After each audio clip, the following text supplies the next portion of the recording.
Magandang umaga po. Hindi raw makakaapekto ang pagkakasiba kay Attorney Levito Baligod bilang abogado ni Ben Herluy sa kaso kaugnay sa pork barrel scam. Ayon yan mismo kay Department of Justice Secretary Laila De Lima sa eksklusibong panayam sa kanya ng unang hirit.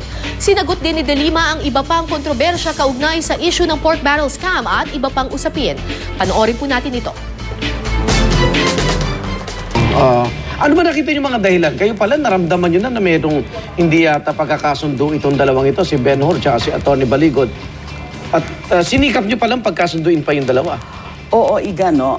Kagaya ng sinabi ko kahapon sa press con ko, ay mga few weeks ago ay nakakarating na sa akin na medyo may hidwaan na daw po yung attorney and client, no? So nagtanong ako sa NBI, ano bang mga sinasabi nilang hidwaan? Ma'am, medyo nagtatampo na po si Ben Hur na parang nakukulangan na ng oras sa kanya, si Attorney Levy. So akala ko naman yung mga ganong bagay pwedeng pag-usapan o pwede namang ma-patch up pa. Pero yun na nga, humantong sa ganito at malungkot din ako dyan kasi ito yung tinatawag na original team dapat. Si Levy ang dumulog sa akin nun, lumapit sa akin nun nung ipaparescue na si Ben Hur. Saka dati ko pong kilala yan si Levy nung nasa Commission on Human Rights po ako, nung election lawyer po ako. May pagkakataon nun na nag-collaborate kami sa isang election case. So dati ko na siyang kilala. Kaya nung pinuntahan niya ako, nagpapatulong para kay Ben Hur, ay agad ko talaga sila inasikaso. So, medyo malungkot din sa amin. But you know, ang attorney-client relationship kasi sensitibong bagay yan. At hindi mo pwedeng ipagpilitan yan. You cannot impose to a person kung sino yung gugustuhin niya na mag-abogado sa kanya. Pero nakakausap niyo na ba si Ben Hur sa tunay na dahilan? Kasi yung parang walang panahon, baka may iba pang pinaghugutan. Baka may mas malalim pang issue. Gaya po kasi sinabi ni Atty. Baligod ngayon sa isang lumabas na ulat na may mga grupo daw na gustong kumontrol kay Ben Hur. Ay, wala po akong alam tungkol dyan at hindi ko po, I don't think that's possible. Ano po. At kasi naman, kami naman, alam nyo naman po, kami ang custodian ngayon ni Ben Hur sa WPP. At stricto naman po ako sa yung pag-a-access sa kanya. Limitado po yung pag-a-access sa kanya. At siguro naman kung merong ganun na sitwasyon ay natunugan na ho namin yan. Secretary, sa tingin mo maaga para magdiwang sina Senator Jinggoy? Kasi nakikita niya parang plus point daw sa kanila to. Dahil nagkakawatak-watak na raw yung mga whistleblower.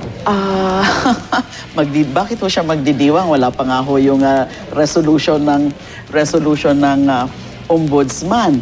At kagaya ho ng sinabi ko rin kahapon, ay kahit ho medyo nalulungkot din ako na mawawala dyan si Attorney Levy.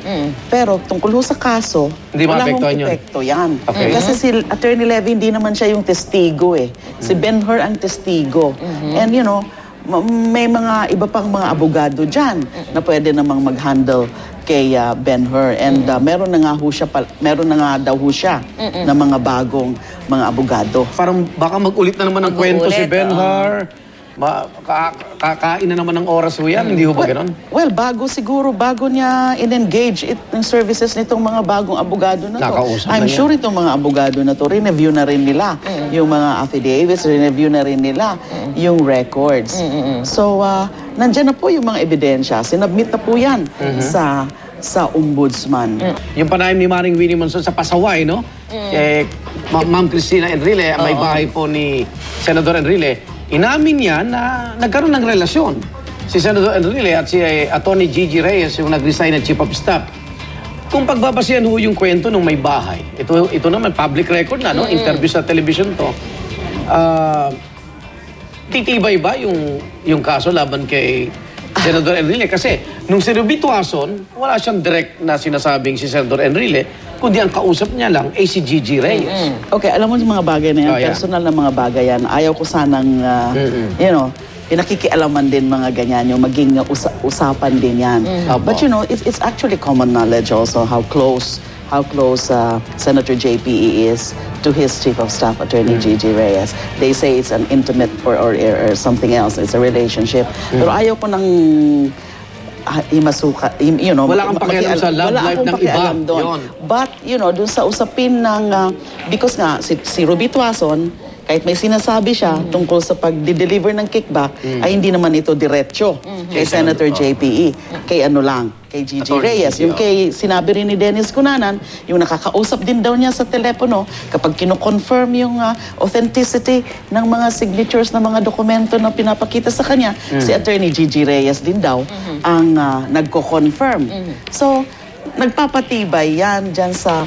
Kasi ang ko nga, even if walang gano'n na diretso na sinasabi, na tinatanggap ni Senator JPE. Yung buong mundo alam kung sino si Gigi Reyes na ganun siya ka-close and, she represents herself to be really acting for and in behalf of Senator JPE. Yes, opo. So, sa ganung bagay, makakatulong yan.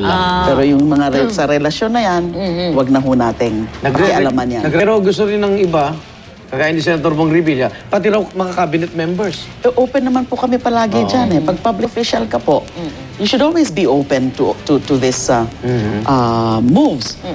Kasi transparency and kailangan kilatisin nga ang buhay mo. Kahapon nag-emotional yung si Heidi, no, sa COA, no, yung COA, dahil hindi pa rin siya makapasa sa Commission on Appointments.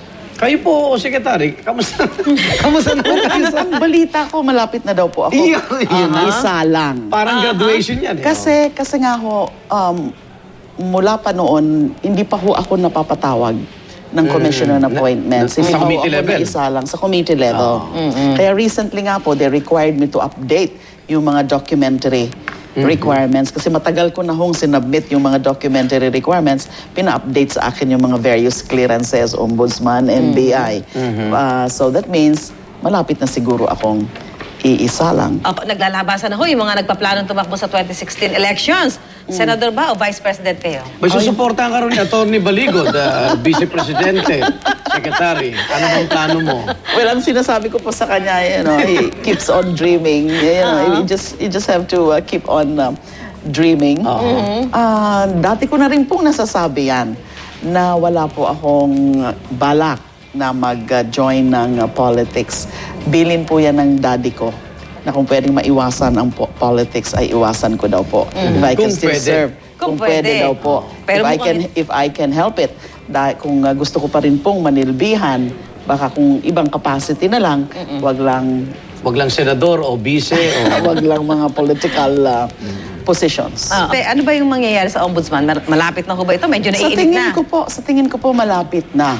Kasi karamihan, if not all, already filed their counter affidavits. Ito nga po sila Ruby Tuason, si Dennis Cunanan, ay mga nag-submit na rin po sila ng kanilang mga, ang tawag po doon, counter affidavit ad cautelam. Bakit ito ad cautelam? Without prejudice doon sa outcome ng kanilang request na gawin silang state witness, bigyan sila ng immunity. Kasi respondent ho sila, di ho ba? Kasama ho sila sa mga inakusahan. So, technically, ang talagang ipa-file nila at yun nga ho ang final nila ay counter affidavit. But since meron silang request to be granted the immunity, kaya ginawa nilang counter affidavit ad cautelam. Kasi kung pagbibigyan sila ng ombudsman na gawin talaga silang state witness, ay idadrop na po sila. Alam mo yung sitwasyon, no, ng katiwalian, yung corruption, na umabot na nga sa pinakamataas sa mga level. Pag umuwi ka sa bahay at mag-isa ka, may regret ka ba to join government? Kasi ang tao, pag sinabing gobyerno, damay ka na rin as part of government. So, personal, ganito ba palakalala na matagal ng panahon, nabubulsa I must admit na talaga madalas din ako na-frustrate, na nadidepress ako. Madalas din akong ganon, although hindi ko yan pinapakita. Just in the privacy of my room, doon ako minsan nga naiiyak din ako. If I see na people are getting unfair, cruel, yung ginagawa mo na nga lahat, marami ka na nga sakripisyo, pagod na pagod ka na nga, ay nandyan pa yung mga batikos, kaliwat kanan. And then nakikita ko rin na sa tingin ko kasi talaga karamihan pa rin sa gobyerno maayos na mga tao, malinis na mga tao.